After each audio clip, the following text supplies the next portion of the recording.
উৎকণ্ঠার অবসান ঘটিয়ে শুক্রবার বিকেল দিকে করিমগঞ্জ কলেজ ছাত্র সংগঠন নির্বাচনের ফলাফল বের হয়। মোট 11টি পদ নিয়ে নির্বাচন অনুষ্ঠিত হয় এনএসইউআই ও এবিভিপির মধ্যে।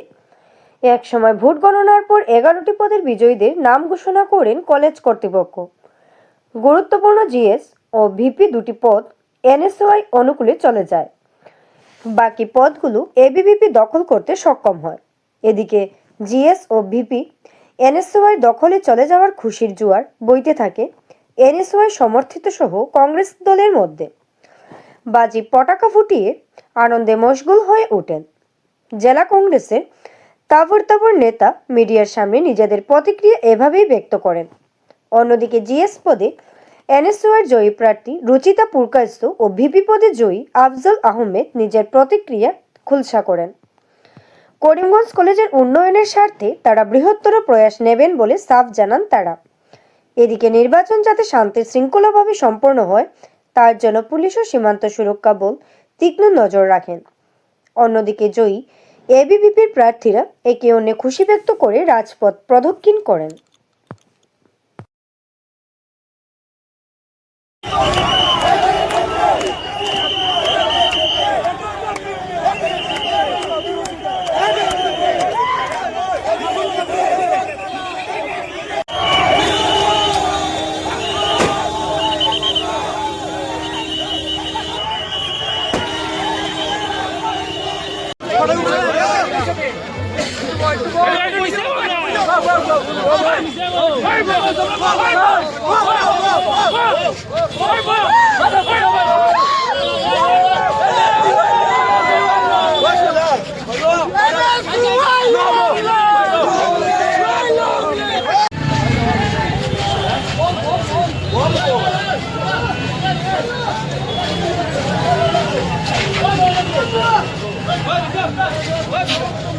শোভা গুল করো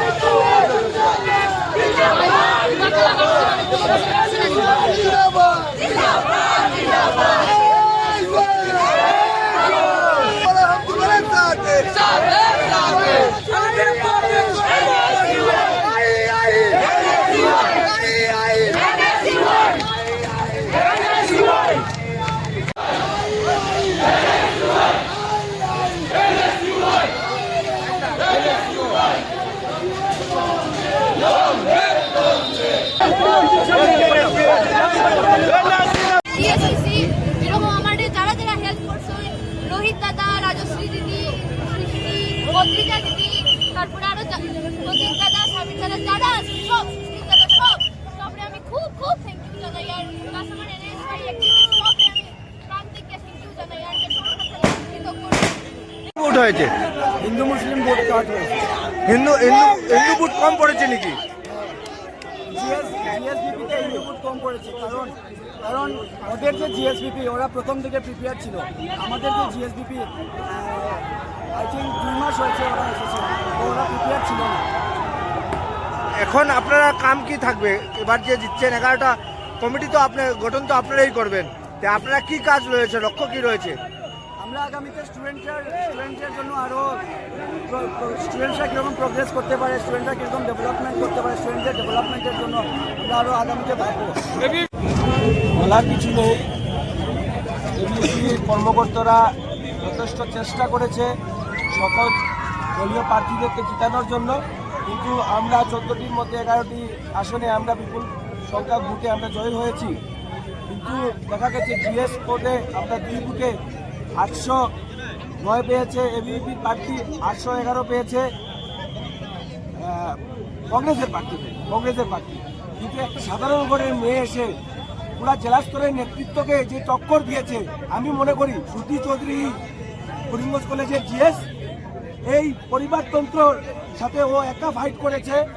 আমি এটাই বলতে চাইব মিডিয়ার ভাইদের মাধ্যমে যে পরিবারতন্ত্রকে ও একটা কড়া ফাইট একটা দিয়েছে। করিমগঞ্জে ব্যাকফুটে বদরুদ্দিন আজমল যেখানে ছিল জনসমুদ্র সেখানে আজ হাতে গোনা 5। প্লাস্টিকের মালায় ক্ষুব্ধ মৌলানা। করিমগঞ্জে অস্বস্তিতে এআইইউডিএফ প্রধান। এআইইউডিএফ এর শক্তি কি ফুরুচ্ছে? রাজনীতিতে বলা হয় যার পায়ের নিচে মাটি সরে যায় সে আর আওয়াজ তুলতে পারে না। ঠিক তেমনই পরিস্থিতিতে যেন পড়েছে এআইইউডিএফ।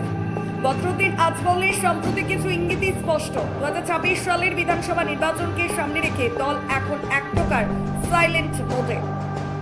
এদিন করিমগঞ্জ এআইইউডিএফ কার্যালয়ে এলেন দলের সর্বভারতীয় সভাপতি মৌলানা বদরুদ্দিন আজমল। কিন্তু আগে সেই জনসমুদ্র নেই, নেই সেই উন্মাদনা, বরং প্রতাপ বেশি দিন টেকে না।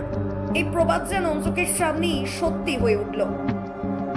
কার্যালয়ের সামনে গাড়ি পৌঁছানোর সঙ্গে সঙ্গে ঘটল এক অদ্ভুত ঘটনা। গাড়ির মধ্যে ঘুমিয়ে পড়লেন এআইইউডিএফ প্রধান। গাড়ির ভেতরে ঘুমাচ্ছেন বদরুদ্দিন আজমল। এই দৃশ্য দেখে অনেকে প্রশ্ন তুলছেন, দল কি তবে গভীর ঘুমে? এদিকে বাইরে দাঁড়িয়ে থাকা হাতে গোনা কয়েকজন সমর্থক গলা ফাটিয়ে স্লোগান দিলেন,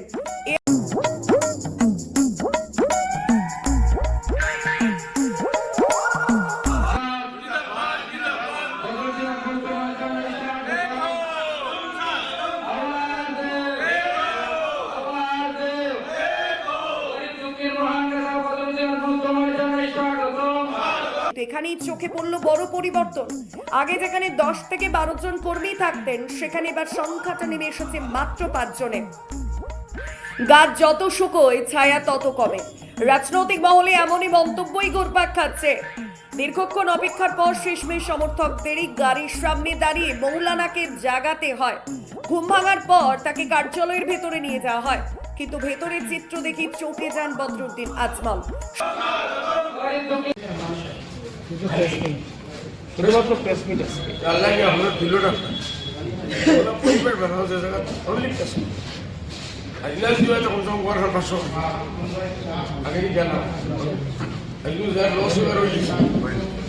সমর্থকদের সংখ্যা কম দেখে প্রকাশ্যে ক্ষোভ উগরে দেন তিনি। এরপর তাকে স্বাগত জানাতে দেওয়া হয় প্লাস্টিকের মালা। এখানে নতুন করে ক্ষুব্ধ হন এআইইউডিএফ প্রধান। তিনি বলেন, প্লাস্টিকের মালা কেন? আসল ফুলের মালা দেওয়া উচিত ছিল। ফুল আমরা নিজের হাতে গাছ লাগিয়ে তৈরি করি, ন্যাচারাল ফুলই আসল।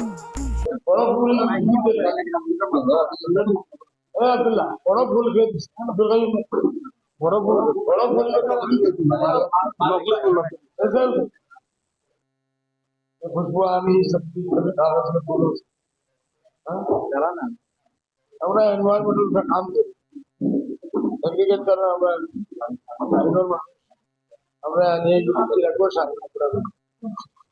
নিয়ে রাখবো পুরো তৈরি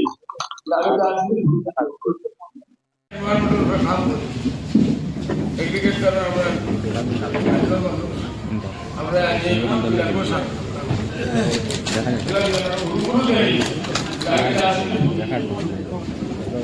এই মন্তব্যে অনেকেই বলছেন ফুলের মালা নিয়ে ক্ষোভ, কিন্তু ভোটের মাঝে তো কাঁটাও কম নয়। রাজনৈতিক বিশ্লেষকদের মতে করিমগঞ্জ এআইইউডিএফ শাখার দায়িত্ব পারুল চৌধুরীর হাতে যাওয়ার পর থেকেই দলের প্রভাব ধীরে ধীরে কমতে শুরু করেছে। সংগঠন দুর্বল, কর্মী নিষ্ক্রিয় আর নেতৃত্বে অস্বস্তি। সব মিলিয়ে ছবিটা বেশ স্পষ্ট। যে নৌকায় মাঝি ক্লান্ত সেই নৌকা পার পায় কি করে? প্রশ্নই এখন উঠছে বরাক উপত্যকার রাজনৈতিক মহলে। সব মিলিয়ে 2026 সালের বিধানসভা নির্বাচন যত এগিয়ে আসছে ততই পরিষ্কার হচ্ছে বরাক উপত্যকার সবকটি আসনে এআইইউডিএফ এর জয় নিয়ে দলের অন্তরই বাড়ছে সংসার। ঘুম থেকে জাগিয়ে কার্যালয়ে ঢোকানো গেলেও ভোটের ময়দানে দলকে জাগানো যাবে তো? প্রশ্নের উত্তর খুঁজছে বরাক।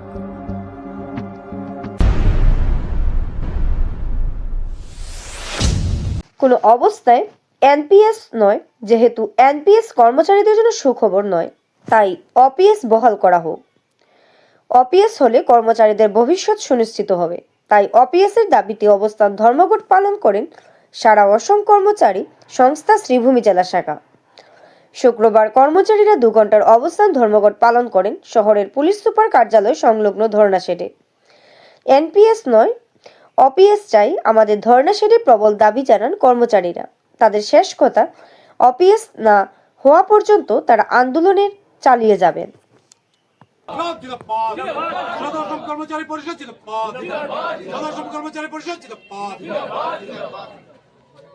কর্মসূচি সারা আসামে নিয়েছে। কর্মচারীদের পুরাতন পেনশন স্কিম চালু করার দাবিতে। আমরা যারা পুরাতন পেনশন স্কিমে আছি আমরা তো মোটামুটি আমরা ভালোই আছি, আমাদের ভবিষ্যৎ সুরক্ষিত, কিন্তু নতুন যারা চাকরি পেয়েছে তাদের ভবিষ্যৎ সুরক্ষিত নয়। আমাদের কর্মচারীরা পেনশনে যাওয়ার পর এমনিতে বেতন কমে যায়, তারপরে যখন পেনশন পাবে না তাদের অবস্থা ভয়ানক হবে। এর জন্য কর্মচারী পরিষদ সারা আসামে আন্দোলনের কার্যসূচি নিয়েছে। কর্মচারী পরিষদ বদ্ধপরিকর নতুন পেনশন স্কিম বাতিল করে এবং ইউপিএসসি বাতিল করে ওল্ড পেনশন স্কিম চালু করতে হবে। এর জন্য কর্মচারী পরিষদ যতদিন পর্যন্ত সরকার আমাদের দাবি মানবে না ততদিন পর্যন্ত বিভিন্ন কার্যসূচির মাধ্যমে আমরা কর্মচারী পরিষদ আন্দোলন করে যাব এবং এই দাবিতে সমস্ত আসামের সমস্ত বিভাগের কর্মচারীরা এক। এবং দুর্ভাগ্যজনক হলো বর্তমানে ভারতবর্ষের বিভিন্ন রাজ্যে যদিও প্রথমে নিউ পেনশন স্কিম চালু হয়েছিল, কিন্তু পরবর্তীকালে এরা বিভিন্ন রাজ্যে আন্দোলন করেছে। আন্দোলনের পরে বিভিন্ন রাজ্যে এই দাবি মেনে নিয়েছেন অন্যান্য রাজ্যের সরকাররা, কিন্তু আসামে এখনো এই দাবি সরকার মানছেন না। তাই আমরা কর্মচারী পরিষদের ছায়ার তলে দাঁড়িয়ে আমরা কর্মচারীরা আন্দোলন করব এবং কর্মচারী পরিষদ যতদিন পর্যন্ত আমাদের এই ওল্ড পেনশন স্কিম চালু হবে না ততদিন পর্যন্ত আন্দোলন চালিয়ে যাবে। এর জন্যই আজকের আমাদের অবস্থান ধর্মঘট।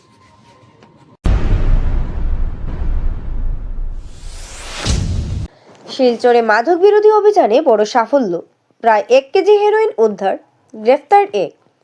মাদক বিরোধী অভিযানে বড় সাফল্য পেল কাছাড় জেলা পুলিশ। গোপন সূত্রের তথ্যের ভিত্তিতে চালানো এক বিশেষ অভিযানে শিলচরের মেহেরপুর এমএসসি লেন এলাকা থেকে বিপুল পরিমাণ হেরোইন উদ্ধার করা হয়। পুলিশ সূত্রে জানা গেছে, অভিযানে প্রায় 947 গ্রাম হেরোইন উদ্ধার করা হয়। অত্যন্ত চতুরতার সঙ্গে কার্টুনের ভিতরে সাধারণ সামগ্রীর মতো 85টি সাবানের বাস্কের ভিতরে লুকিয়ে রাখা ছিল এই মাদক দ্রব্য। উদ্ধার হওয়া হেরোইনের আন্তর্জাতিক বাজার মূল্য কয়েক কোটি টাকা হতে পারে বলে প্রাথমিকভাবে অনুমান করা যাচ্ছে।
ড্ৰাগছৰ সৰবৰাহৰ বিৰুদ্ধে কাছাৰ আৰক্ষীয়ে আন এক বৃহৎ সফলতা অৰ্জন কৰিছে।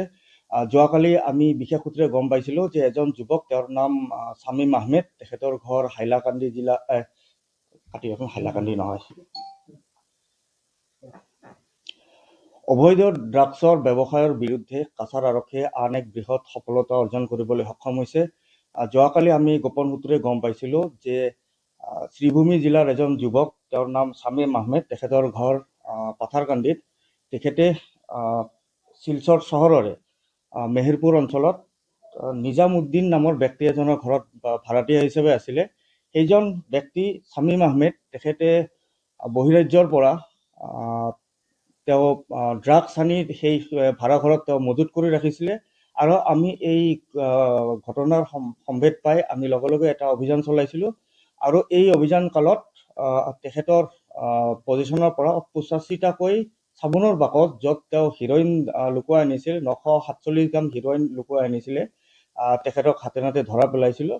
আৰু ইয়াৰ বিৰুদ্ধে এটা ইতিমধ্যে গোচৰ ৰুজু কৰা হৈছে আৰু ইয়াৰ তদন্ত আৰম্ভ হৈছে। ইয়াৰ ভেলু প্ৰায় 5 কোটি টকামান হ'ব। যিখিনি আমাৰ প্ৰাৰম্ভিক তদন্ত হৈছে তাৰ পৰা আমি গম পাইছোঁ যে বহিৰাজ্যৰ পৰা তেখেতে এই বস্তুখিনি লৈ আহিছিলে আৰু কাছাৰ জিলাৰ মাজেৰে সৰবৰাহ কৰি আন ৰাজ্যলৈ লৈ যোৱা তেওঁ চেষ্টা চলাই আছিলে। আমাৰ ইতিমধ্যে যিটো ইনভেষ্টিগেশ্যন আছে প্ৰাৰম্ভিক তদন্ত, এই প্ৰাৰম্ভিক তদন্তৰ ভিত্তিত এইখিনি বস্তু গম পোৱা হৈছে আৰু ইয়াৰ তদন্ত অব্যাহত আছে। আৰু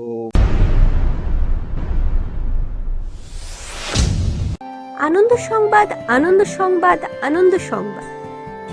আপনারা কি উন্নত ধরনের ঘর তৈরি করছেন?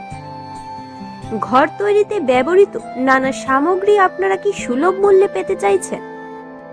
তাহলে আপনাদের হাতের কাছে পাওয়ার সুযোগ ঘটতে চলছে। বিশ্বকর্মা অ্যালুমিনিয়াম হাউস, জেলা আয়ুক্তের বাসভবনের উল্টো দিকে, শ্রীভূমি, আসাম। আমাদের যোগাযোগ নাম্বার 9859695842।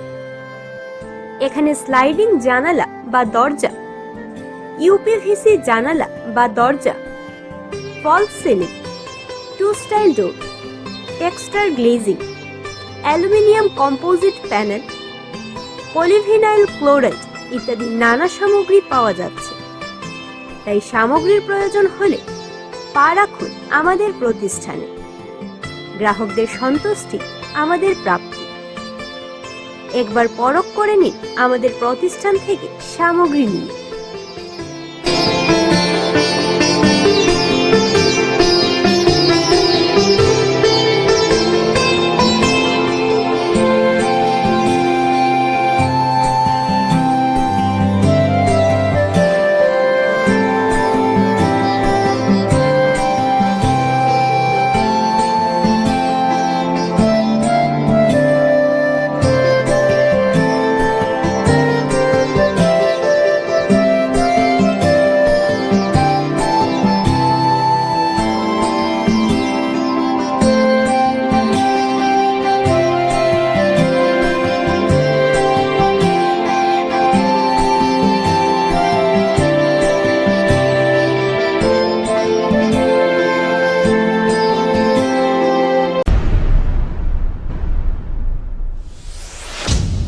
সুস্থ ও সবল সমাজ গঠনে শিশুদের নিরাপত্তা সুনিশ্চিত করা অত্যাধিক প্রয়োজন।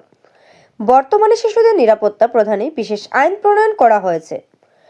কোনো শিশু যদি নির্যাতন বা অত্যাচারের শিকার হয় তাহলে শিশুটি অভিযোগ করলে প্রশাসনিক তরফে বিশেষ ব্যবস্থা গ্রহণ নেওয়া হয়ে থাকে যাতে শিশুটি নিরাপত্তার অভাব বোধ না করে। সুরক্ষিত শৈশব সোনালী অসম শীর্ষক 90 দিনের রাজ্যব্যাপী শিশু সুরক্ষা অভিযানের অংশ হিসেবে শ্রীভূমি জেলা শিশু সুরক্ষা ইউনিট ও জেলা প্রশাসন যৌথভাবে আয়োজিত সচেতনমূলক কর্মসূচি ও তাৎক্ষণিকভাবে বক্তৃতা প্রতিযোগিতা অনুষ্ঠান এভাবেই মনের কথা ব্যক্ত করেন জেলার সহকারী আয়ুক্ত তথা ভারপ্রাপ্ত জেলা শিশু সুরক্ষা আধিকারিক অন্বেষা খেরসা। শিশুদের উজ্জ্বল ভবিষ্যৎ গড়তে অভিভাবকদের যত্নশীল আহ্বান জানান তিনি। অন্যান্য অতিথিরা শিশুদের নিরাপত্তার বিশেষ দিক তুলে ধরেন। বক্তব্য অনুষ্ঠানের পর তাৎক্ষণিক বক্তৃতা প্রতিযোগিতা অনুষ্ঠিত হয় পড়ুয়াদের নিয়ে, যাতে পড়ুয়ারা অত্যাধিক উৎসাহ আনন্দ লাভ করে।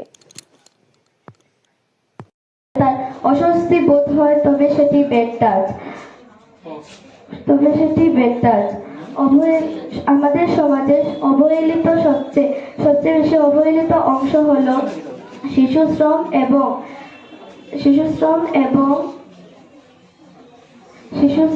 এবং অবহেলিত শিশুরা।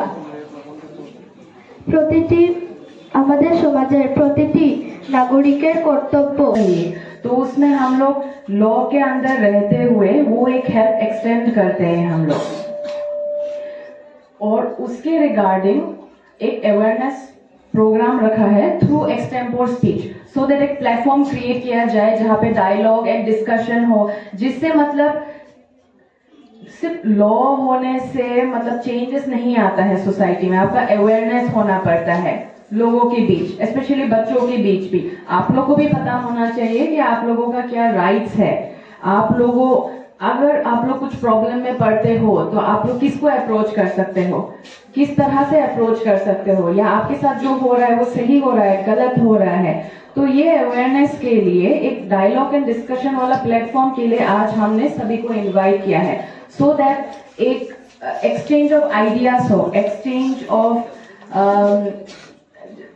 एक्सचेंज ऑफ आइडियाज के थ्रू मतलब एक इंफॉर्मेशन ইউনিটটা হচ্ছে যে শিশুদেরকে প্রোটেকশন দেওয়ার জন্য যে ইউনিটটা রয়েছে আজকে আমাদের জেলাতে, সেই ইউনিটটার নাম হচ্ছে চাইল্ড প্রোটেকশন ইউনিট। এবং এবার এখন জানতে হবে বা আমাদের বুঝতে হবে বা আমাদের জানা উচিত, আমাদের মনে রাখা উচিত আমাদের চাইল্ড প্রোটেকশন ইউনিটটা কি আছে, বা এই চাইল্ড প্রোটেকশন ইউনিটটাকে যে স্টেট সেন্ট্রাল লেভেলে কিভাবে এটাকে মেনটেন হয়। আমরা কেউ কেউ হয়তো জানি, আর অনেকেই না জানারই কথা। NCPCRC, national commission for child protection right, এই যে এইখান থেকে কমিশন থেকে আমাদের স্টেট থেকে আমরা জেলাতে এটা মেনটেন করছি। তো NCPCRCর পুরো ফর্মটা আমি আপনাদের বলে দিই, হয়তো সব। শিলচরে উদ্বোধন হলো ৭৪তম ঐতিহ্যবাহী গান্ধী মেলা ও প্রদর্শনী। শিলচর পৌর নিগমের উদ্যোগে আজ আনুষ্ঠানিকভাবে উদ্বোধন হলো ৭৪তম ঐতিহ্যবাহী গান্ধী মেলা ও প্রদর্শনী। শিলচরের গান্ধী মেলা মাঠ প্রাঙ্গণে অনুষ্ঠিত এই মেলা ও প্রদর্শনীর উদ্বোধন করেন বরাক উপত্যকার উন্নয়ন বিভাগের মন্ত্রী কৌশিক রায়। উদ্বোধনী অনুষ্ঠানে মন্ত্রীর সঙ্গে উপস্থিত ছিলেন শিলচর বিধানসভা কেন্দ্রের বিধায়ক দীপায়ন চক্রবর্তী সহ শহরের একাধিক বিশিষ্ট ব্যক্তি ও জনপ্রতিনিধিরা। উদ্বোধনের পর মন্ত্রী কৌশিক রায় সহ উপস্থিত অতিথিরা জাতির পিতা মহাত্মা গান্ধীর প্রতিকৃতিতে শ্রদ্ধা নিবেদন করেন। এরপর মন্ত্রী মেলা প্রাঙ্গণ ঘুরে বেশ কয়েকটি স্টল আনুষ্ঠানিকভাবে উদ্বোধন করেন। 1 মাস ব্যাপী চলবে এই গান্ধী মেলা ও প্রদর্শনী। ঐতিহাসিক গুরুত্ব সম্পন্ন এই মেলার সূচনা হয়েছিল 1949 সালে, যা দীর্ঘ 7 দশকেরও বেশি সময় ধরে শিলচরের সাংস্কৃতিক ও সামাজিক জীবনের এক অবিচ্ছেদ্য অঙ্গ হয়ে উঠেছে। এই মেলায় দেশের বিভিন্ন প্রান্তের সরকারি বেসরকারি প্রতিষ্ঠান, হস্তশিল্প সংস্থা ও ব্যবসায়িক সংস্থা অংশগ্রহণ করেছে। মেলার মাধ্যমে একদিকে যেমন ঐতিহ্য ও সংস্কৃতির মিলন ঘটেছে, তেমনি স্থানীয় অর্থনীতির প্রসারেও গুরুত্বপূর্ণ ভূমিকা রাখছে এই প্রদর্শনী। শহরবাসীর স্বতঃস্ফূর্ত অংশগ্রহণে এবছরও গান্ধী মেলা বিশেষভাবে আকর্ষণীয় হয়ে উঠবে বলে আশা আয়োজকদের। আজ 30শে জানুয়ারি পরমপিতা মহাত্মা গান্ধীজির পুণ্যতিথি, এবং এই পুণ্যতিথিতে আমি ওনার প্রতি আমার গভীর শ্রদ্ধা এবং শ্রদ্ধাঞ্জলি জ্ঞাপন করছি। এক্সিকিউটিভ অফিসার মহাশয় বলেছেন যে 1949 সাল থেকে এই মেলা আরম্ভ হয়েছে, এবং প্রতি বছর যেহেতু নাম গান্ধী মেলা, এই জন্য প্রতি বছর 30 জানুয়ারি, এই 30 জানুয়ারি মহাত্মা গান্ধীজির পুণ্যতিথি থেকে এই মেলা আরম্ভ হয়, এবং 1 মাস কোনো সময় হয়তো। আমাদের মন্ত্রী মহোদয় উল্লেখ করে গেছেন যাতে কোনো গ্যাম্বলিংয়ের ব্যবস্থা কোনোদিন পৌরসভা চালিত এই গান্ধী মেলা করেনি, কিন্তু তার আশেপাশে অন্যান্য মানুষ সুযোগ নিয়ে সেটা করে থাকে। তাই আমি আপনাদেরকে অনুরোধ রাখবো এটা যাতে না হয় তার জন্য আপনারা উপযুক্ত ব্যবস্থা নেবেন। যদি কোনো ধরনের অসুবিধা হয় তাহলে পুলিশ প্রশাসনকে আপনারা জানাবেন, এসপি মহোদয়কে জানালে উনি তার উপযুক্ত ব্যবস্থা নেবেন। আমরা লক্ষ্য করেছি যে বিগত দিনে গান্ধী মেলাগুলোতে চিত্রহারের মাধ্যমে আর এখানে বিভিন্নভাবে যেটা অ্যাকসেপ্টেবল না, এইভাবে কিছু জিনিস